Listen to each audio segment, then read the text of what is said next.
After ng laban kontra New Zealand, pag-usapan naman natin ngayon ang sunod na laro ng Gilas kontra sa mas malakas na team na Australia. May tira kaya tayo rito? 3-0 na nga itong Boomers ngayon dito sa Group A ng World Cup Qualifiers at naagaw na officially ang number 1 spot natin ng first window. At dahil din dyan, sure ball na rin sila sa second round. Samantala, ang Pilipinas naman, isang panalo na lang din naman, masisigurado na advance. But ang question lang ay saan kaya natin makukuha ang panalo ngayon? As New Zealand at Australia na lang ang remaining games natin. Dito na kaya yon sa laban natin against Boomers? Well, sa pinakita natin performance against All Blacks, halo na nasabayan natin sila pero hindi rin siya nagme-mean na magandaan nilaro natin that game. Rugged lang talaga at maalat pareho. Kita yun sa low scoring na game na both ay hindi umabot ng 70 points. Lowest yan so far ng parehong teams ngayong qualifiers. Kaya heading sa laban against Boomers, tayo pa rin ang considered na dehado. Malamang agree na naman ng most sa inyo. Bukod din kasi sa maalat nating laro, malakas din ang ipaparadang team ng kalaban. Ibang-ibang koponan to compared sa last window nila with only 3 players na natira. Pero regardless na kahit na new team yan, pareho lang din capable na mag-dominate yung mga barahan nila.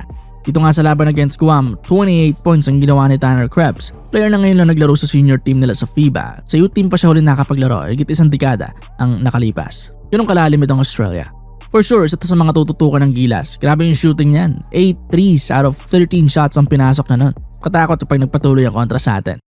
Pero isa pa sa best scorers na nun against Guam, itong si Elijah Pepper, 24-year-old guard doon na naglaro rin last window. 23 points naman ang ginawa na ito sa last game nila at may 5 tres pa. Yung mga legit talaga na sniper tong lineup ng Australia na kaya isa talaga yun sa mga dapat tutukan ng Gilas ngayon. Kailangan ng mas mahigpit na perimeter defense, something na mahina sa atin lately. Madali tayo natitirahan. Hindi pa natin masolusyonan yan, potentially pauulanan lang din tayo nitong Boomers sa mismong home court pa natin. Ilan pa sa mga double-digit scorers nila against Guam itong sina Nick Kay, 10 points, Tom Wilson, 11, at Sam Froling, 13. So sa balance ng team nitong Australia, halos every game naman pwede magbago sila ng mga leading scorers nila sa dami ng mga malalakas nilang players. Nga pala, si Mitch Creek din, familiar ng name sa atin, maglalaro rin dito sa MOA. Hindi siya nakasama sa Guam dahil sa issue raw sa visa, nabasa ko sa IG story niya pero yan nga, nandito na siya ngayon sa Pilipinas at nag-ensayo pa kasama ang mga Filipino trainers. Isa pang dagdag na threat nila yan. Another former NBA player din sa team, same dyan kay Jack White. Dami malalakas dito sa team. Kahit sino, pwede pumutok kontra sa atin. So usaping size naman tayo, ito very important din. Tallest nila si Sam Froling at 6'11 or 7 feet. Then sunod si 6'10 Jacob Holt, 6'9 Nick Kay, tas dalawang 6'7 Jack White at Uri Statman.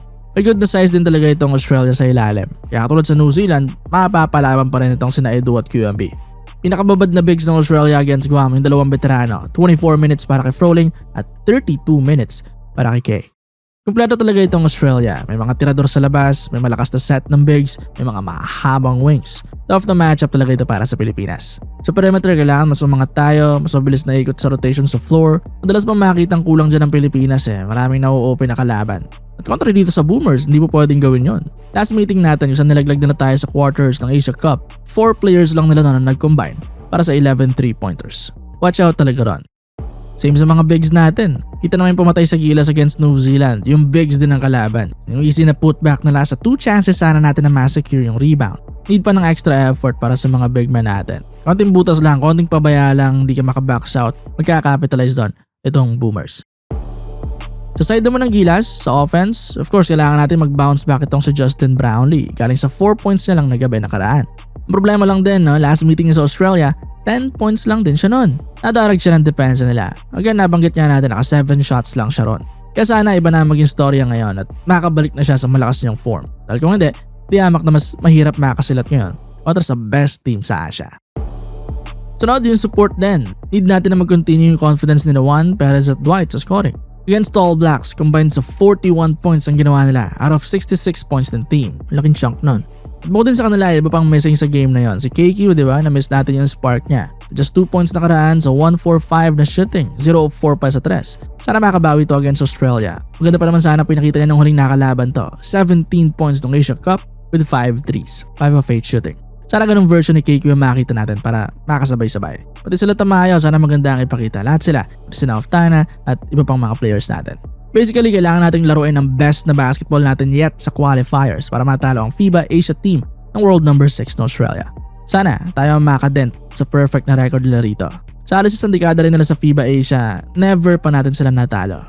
Yun, kahit paano, no? May better na chance tayo rito compared sa mga huling beses na nakatapat natin sila. Sayang lang, wala pa rin si Kai para sa mas mataas pang chance ng upset, pero nonetheless, may chance pa rin tayo makasilat. Hindi pa mataas, pero at least may chance. But again, magre-require ng great na basketball wala sa team. Good luck, Gilas Pilipinas. Bukas na yan pare ko, March 1, 7:30 PM sa Mall of Asia Arena. Suportahan natin ang ating team.